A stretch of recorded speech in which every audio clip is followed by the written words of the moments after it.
সন্তান গর্ভে আসছে, মাও জানে বাবাও জানে, তারপরও কোনোদিন তার সন্তান আসবে বলিয়া খানারও আয়োজন করে নাই।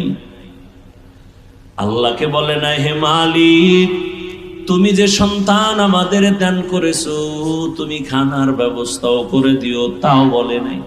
আল্লাহ কয়, আমি আল্লাহ নিজে দয়া করে খানার আয়োজন করেছি। তোর বাবা মা বলে নাই, আমি তোর জন্য খানার আয়োজন করেছি। এমন পিওর খানা। দেখ, সন্তান দুনিয়াতে আসার পর আমি আল্লাহ এমন খানার ব্যবস্থা করেছি, তুই দুধ পান করবি 2 বছর পর্যন্ত। দুনিয়ার মানুষ ফ্লাক্স বানায়, গরম পানি, গরম চা, গরম দুধ রাখে, 24টা ঘন্টার বেশি গ্যারান্টি দেয় না। আম্মা জান বাচ্চাকে সুজি খাওয়ায়, দেখছেন? সুজিটা পাকান লাগে না? লাগে না? লাগে। দুধ লাগে, পানি লাগে, চিনি লাগে।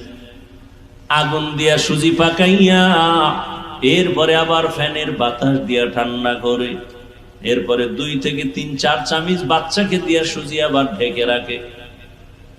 2-3 ঘন্টা হয়ে গেলে আর খাওয়ায় না। কেন? বলে সুজি এখন নষ্টের দিকে, বাচ্চাকে দিল ওর পেট নষ্ট হয়ে যাবে।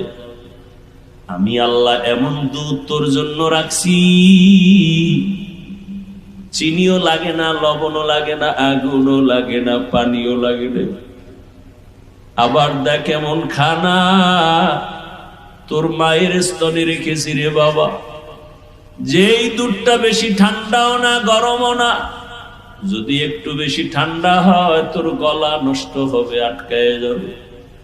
একটু যদি গরম বেশি দেই তোর পাতলা চামড়া পুড়ে যাবে। বেশি চিনি দিলেও তোর ক্ষতি হবে, লবণাক্ত হলেও ক্ষতি হবে। দুনিয়াতে আসার পর এমন কোন খানা নাই দুনিয়ার যে তোর মা বাবা করে দিলে তুই খেতে পারবি। আমি আল্লাহ এমন খানার আয়োজন করেছি, 2 বছর পর্যন্ত মায়ের দুধ পান করবি, একটা সেকেন্ডের জন্য কখনো দুধ নষ্ট হবে না। তুই দুনিয়াতে আসছো বান্দা, তাকায় দেখ, তোর কান্না ছাড়া কোনো পুঁজি নাই। মা বলে ডাকবি দূরের কথা, চিনো না তোর মাকে, তোর বাবাকে, তুই ডাকবি পরে চিনোই না। কথাও বলতে পারো না রে গোলাম, কিন্তু তোর পেটে ক্ষুধা,